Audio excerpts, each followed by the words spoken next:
Hello, students. Hello, masters of your own destiny.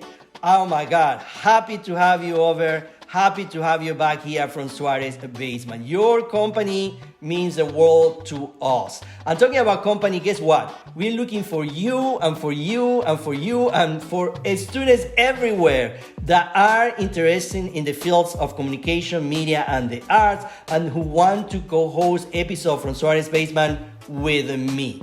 Yes, so all what you have to do is to write us, I hope I'm pointing to the right place, from suarezbasement@gmail.com. Send us your name, the name of the university you're attending, what area of expertise you would like to learn, and who is that expert you would like to have a conversation with. Our job, and I promise you this one, is to work very hard to connect you with that expert. We believe here in From Suarez Basement that one of our main goals is to create bridges between the experts and you, the students. So don't waste this opportunity. Write us right now here from suarezbasement@gmail.com. You could be the next co-host in our futures episode. I'm counting with you. Go, go, go, go, go. And also, students, before we jump, like I say, in the pool of knowledge, I want to take the opportunity very quick, and I know you don't like to be told what to do, and I do respect that, but in this opportunity, I feel it's my obligation and my need to remind you that please, if you can vote in November, go and vote. It's just a week ahead. You have to use the power of your vote. That's all what I'm going to say about November election. But please, go and vote, please. Okay, moving forward, we're going to be talking about artistic direction and production design. Both are fascinating subjects to me. I believe they are very important part of the puzzle of video production.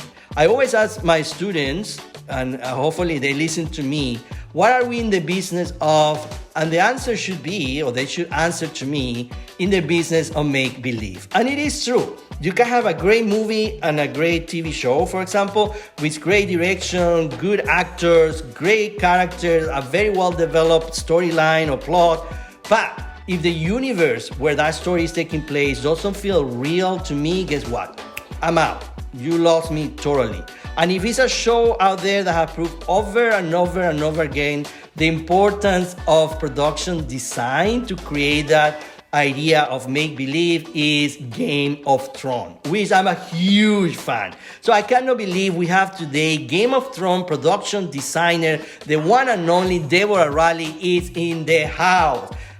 Cannot wait. And she's, of course, not only well known for her work in Game of Thrones, she also is very well known for epic movies like the Matrix and Moulin Rouge, where she collaborates as a production designer, as a set designer. So we couldn't be in better hands. Of course, she has a ton of awards under her belt because of her excellent work. She has won Emmys. She has won the Art Director Guild Award. So again, we have an expert in the house. And like I always do, I invite two students to be part of the conversation talking about co-hosting. Tyler Campbell is with us. He was my student in my script writing class, and then he became a TA, an amazing individual. And also we have Angie Perrone with us. She was also part of my script writing class.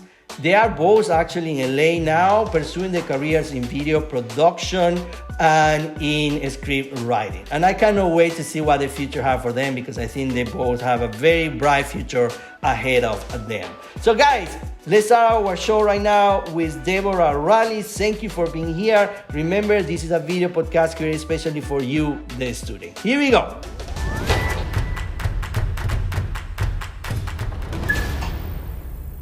Thank you for being here. We cannot believe it, actually. Oh, you're very welcome. I'm honored to be in your basement.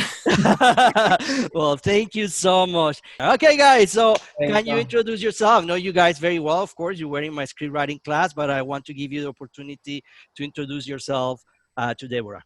Totally. Angie, you want to start? Yeah, sure. So hi, I'm Angie Perrone. I'm one of Suarez's past students. I actually graduated last May, so it's been a little while since I've done any kind of, things with the school, but I'm very excited to be speaking with you today. And yeah. It's good to meet you, Angie. And my name's Tyler. I, like Angie, was also one of Professor Suarez's students. I was also one of his teacher assistants for a script writing for television class, and I graduated in 2019, and I'm also very excited to meet you. Well, very cool, you guys. Yeah. Thanks for having me. And they both moved to LA, and they're pursuing their careers in script writing. So I'm very excited for them, and I cannot wait to see what the future is going to be for you guys. But I know it's going to be really good. Thank you. So you can You're like start. an amazing teacher. I try. I try. I'm not going to give me a flower, so just go. Gotcha. So on that, with academics, before you studied production at the National Institute of Dramatic Arts, you studied architecture for 3 years. I just wanted to know what drew you to architecture initially, and why'd you stop or decide to make the change?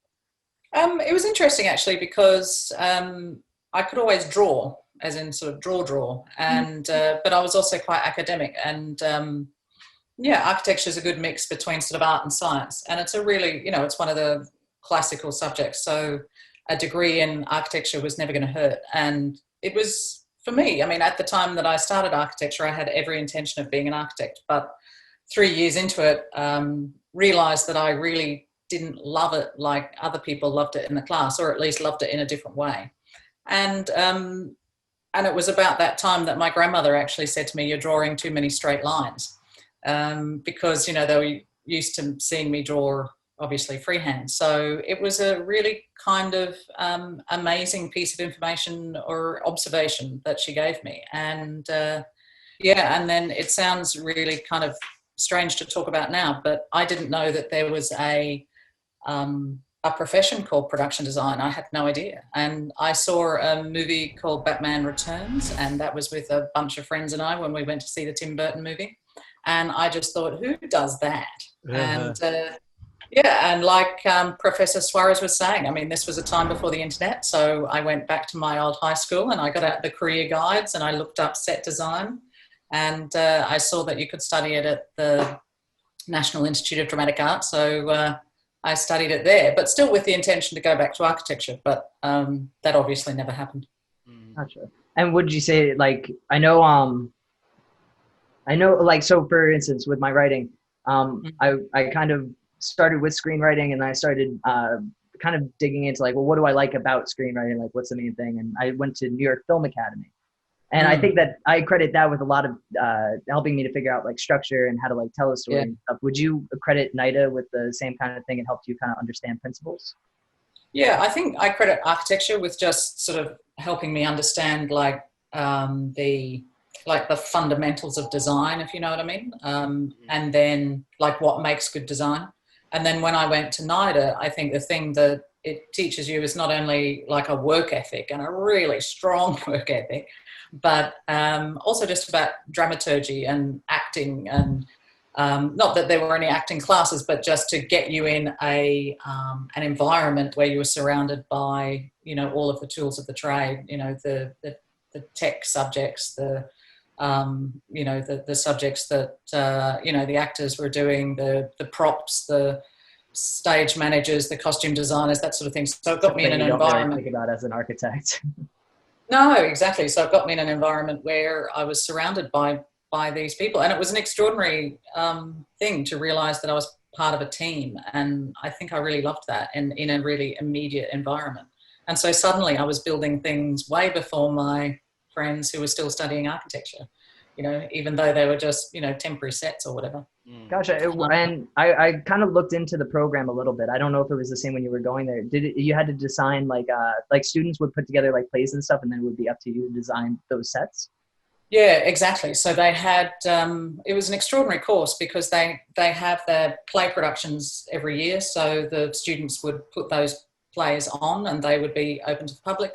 We would also have our own design projects, and we would cover, the history of theatre as well, and, various history of design and all of that within the stage design course. And then there would be the play production component where you were putting on a show. So we used to be at the school from 8 in the morning until 11 at night. And the unbelievable thing about it was that they never guaranteed that you'd be allowed in the school the next day. So, wow. So was it like a constant, like, you were always trying to, like, prove yourself, like, that you belong there? We were always being assessed. Yeah. Oh, wow. So after graduating, you found yourself working on the Matrix. And so I was just wondering, like, how did that end up happening? And then, like, what was that like to work on a project that big right off bat in like the beginning of your career? Yeah, I mean, again, I mean, none of this was planned. I really didn't, because I had been in theatre school, so I thought that I would become a theatre designer. But little did I know, and as you'll probably learn, a lot of my career is just about luck and chance. Yeah, at the time I was doing things like, because I'd studied architecture, I could draft very well. So I was doing things like drafting operas and for other designers, or drafting other theatre shows. And so when I went in for the interview for The Matrix, I actually thought it was just it obviously wasn't called The Matrix. They didn't tell me what it was at the time. Yeah, so I thought I was going in to draft an opera or something, Friends of mine were drafting the Ring Cycle. There were a lot of big things that were happening at the time, in Sydney around that period. So it was an extraordinary thing to sort of meet the art director, see the size of the art department, and then she took me down to the workshop, and there was a big fiberglass helicopter hanging in the workshop. And I remember saying, Michelle, what is this? And she said, it's a feature film, Deb. And I was hooked from that moment on. And yeah, I mean, it was absolutely amazing. So I was supposed to be there for a few weeks or something. They give you a trial period, but I was there for sort of 6 months or 9 months or something. It was an extraordinary thing. And Owen Patterson, who was the designer of The Matrix, is still a friend of mine now. I mean, we're a very small group of people in Australia. So yeah, we all still know each other. It's really lovely. And now you didn't do production design on The Matrix. You were part of the art. No. I was a set designer. Yeah. Gotcha. Okay. So I was going to ask, what is kind of like the set designer role? What did you do there? Yeah, so I was working for the art directors. So it's sort of, set designer, assistant art director, production designer kind of thing. And then there's obviously, assistants and model makers and everybody else sort of around. So I was on the drawing board. I was doing what I loved. I was drawing up plans and getting them built. And it was fantastic. And then when we started out actually in a workshop, which was very near Sydney Airport, actually. And then when we moved into Fox Studios, Babe was being shot at the same time. So I was able to look out of my window and see the little pig with the little tuft of hair on his head sort of walking out. I was completely beside myself. And, and able to, go into the stage and see these massive sets being built. And, it was a really wonderful and really quite magical time for me, because I was just discovering what working on a film was all about.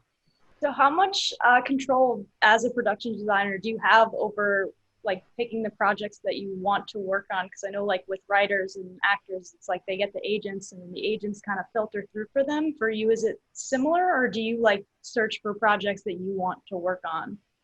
It's not ever really been an issue insofar as I never really had much choice. I've only really just now got to a point where, I can choose. I mean, when Game of Thrones was offered to me, I was working in Baton Rouge on a show that was paying me $100 a day. I was just really lucky to be working at all.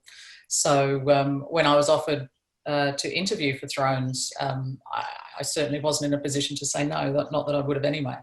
And and then once sort of Game of Thrones came along, then I didn't realise that the secret to full-time work in this industry is actually working in television. I mean, who knew?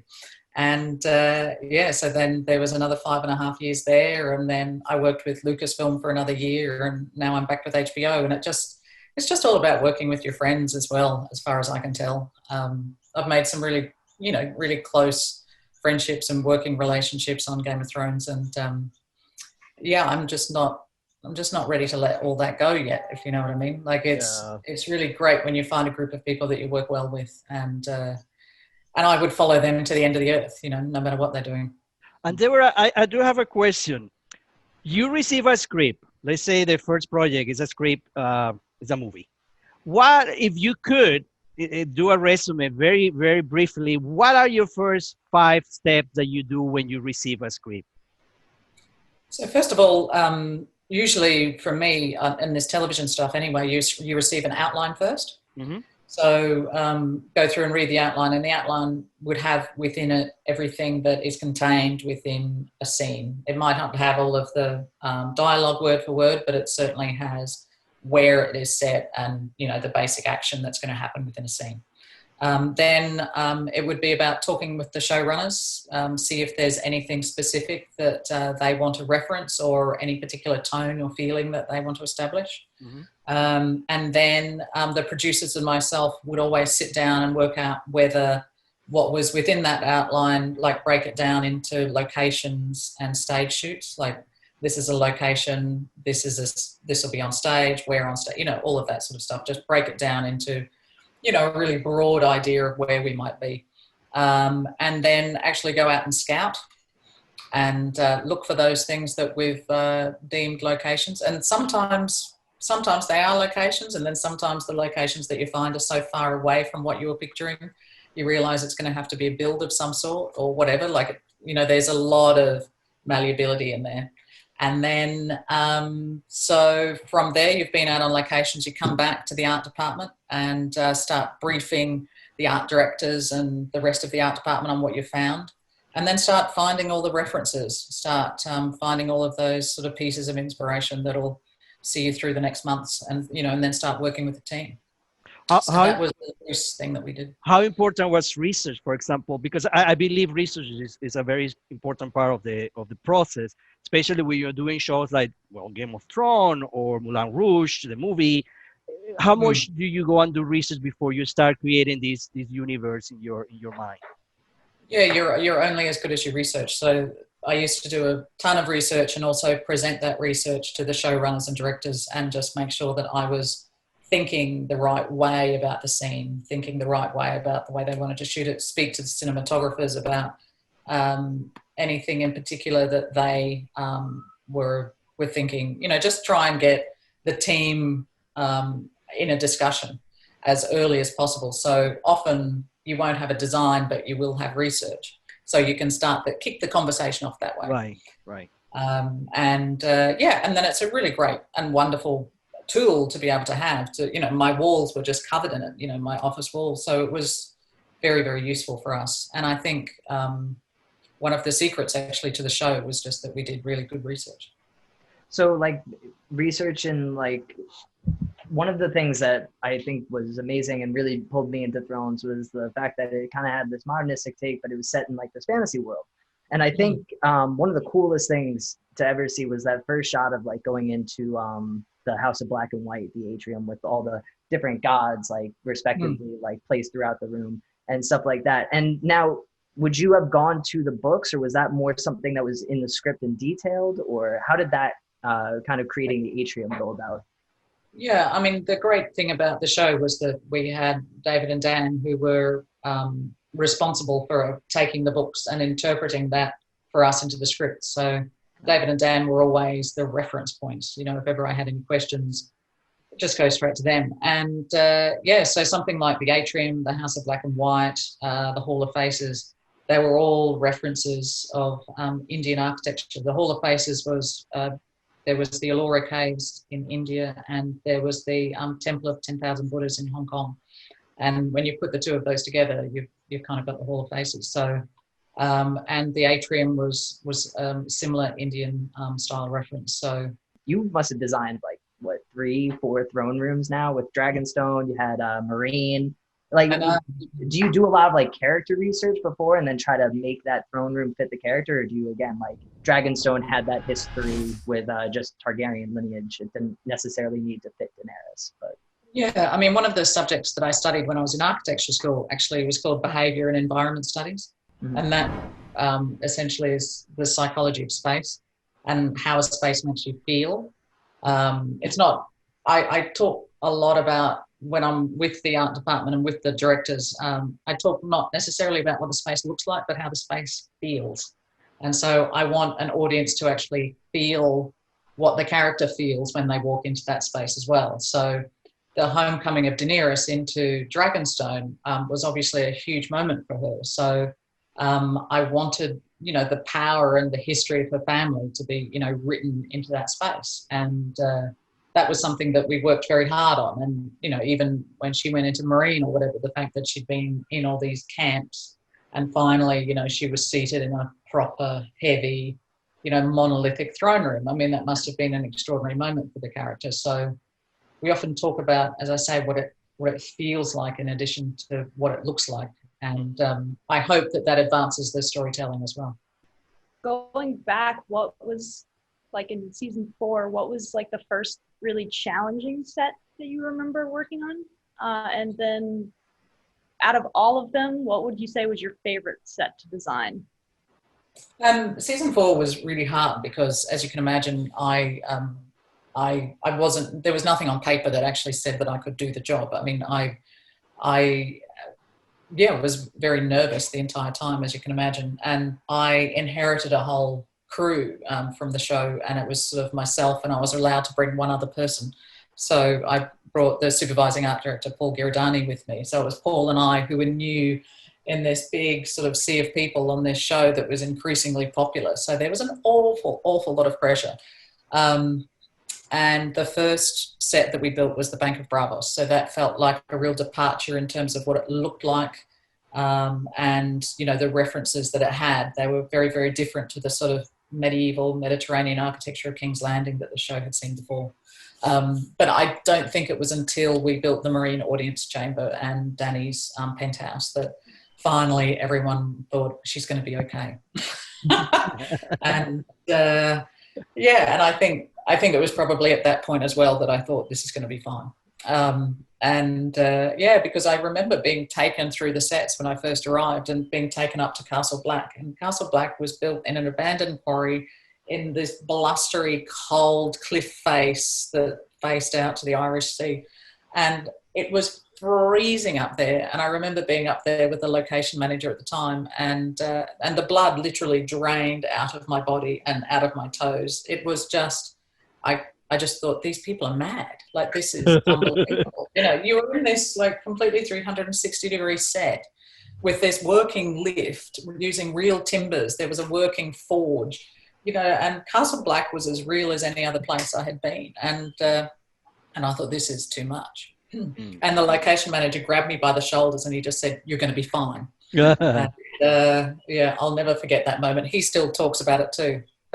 And then, I mean, of the whole show, I think probably the House of Black and White was probably one of the best. And Dragonstone. I mean, I loved knitting all of Dragonstone together, from the locations to the interiors. That was fun. Sorry. I'm going to give the opportunity to Angie and to Tyler to do your last. Look, we could be here the entire day. For me, I can be here the entire day. I have my coffee. I mean, I'm ready to stay here. But unfortunately, we have a very specific time that we have to do for the video podcast. So I'm going to give you the opportunity to give your last questions, and then, of course, to give your goodbyes to Deborah. And then Deborah, I'm going to give you the chance to say your last words to our students and, of course, encourage them to keep going. So, Angie, you can go. Okay. So I guess the last thing I had, because I am a fan of like animated stuff, and I was wondering if you've seen anything animated or read anything and have thought, I really want to build this in real life. Like, I want to bring back to life that hasn't already been kind of created, you know, in either live action or whatever it be. But I was just wondering if there was anything like that for you, like that dream project that you would really love to create. You know, I love animation, and if you had have spoken to me when I was a little kid, I would have said that I wanted to be an animator. And I went and spoke at Pixar a few years ago, and I just thought that I'd entered the promised land. You know, it was an extraordinary thing to be inside there and see like original drawings of Buzz. You know, just how wonderful was that. But equally, you know, like to work on a Wes Anderson film, you know, like Fantastic Mr. Fox or The Isle of Dogs or something. I mean, just spectacular production design, but in animation. And I don't know about building them in real life. I'd just love to work on them at all, you know. I mean, just beautiful, beautiful stuff. And looking at, the work of Pixar and, you know, what they've managed to bring to life. I mean, I just buy the whole thing. I don't care that it's animation. I love animation. And if I could have the opportunity, I'd just love to do something like that. Let me call them right now. Give me a second.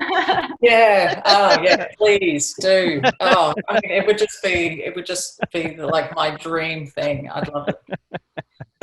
No, I genuinely thank you so much for talking with us. It's a pleasure meeting you.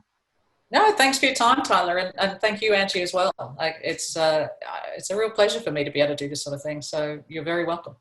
So, Deb, what is the last words that you want to tell to our students to be sure that they understand how important it is to love what you do? This is not a business that you can't succeed if you are not in love with your work. The personal balance between the amount of time you need to spend in set and the amount of time you need to be with your family. I always say to my students, you need to be sure how much you want this, because it's not an easy job to go in. So any last words that you can give us to our students? That's a whole topic of itself. I mean, it's a life. It's not a lifestyle. And yeah, I think for me, it's all my career has been about just perseverance and determination, and just having the patience to hang in there. I mean, that's really important. But exactly as you say, Professor Suarez, it's also about knowing that it's a good fit for you. And as you said earlier, there's many different positions within a film crew. So I think there's a place for everyone. But if you want a place in the art department, yeah, there's lots and lots of ways that you can go about it. But it all comes down to that work ethic and, you know, the process and the research and all of that kind of stuff. But the rewards can be amazing. So stick with it if you love it. They have to be amazing. Oh my God, this is so awesome. I really appreciate your time, Deborah. Thank you so much for being here from Suarez Basement. Again, we put this video broadcast with a lot of love and effort to be sure our students keep engaged and keep that they keep the passion to keep going, especially in these hard times that we're living in, right? So we just want to be sure that you as students understand that you just need to keep going, put your mind in the prize, and you will get there. Thank you, Deborah, for being here with us. Oh, you're very welcome. And I've loved being in your basement. So thank you. Thank you.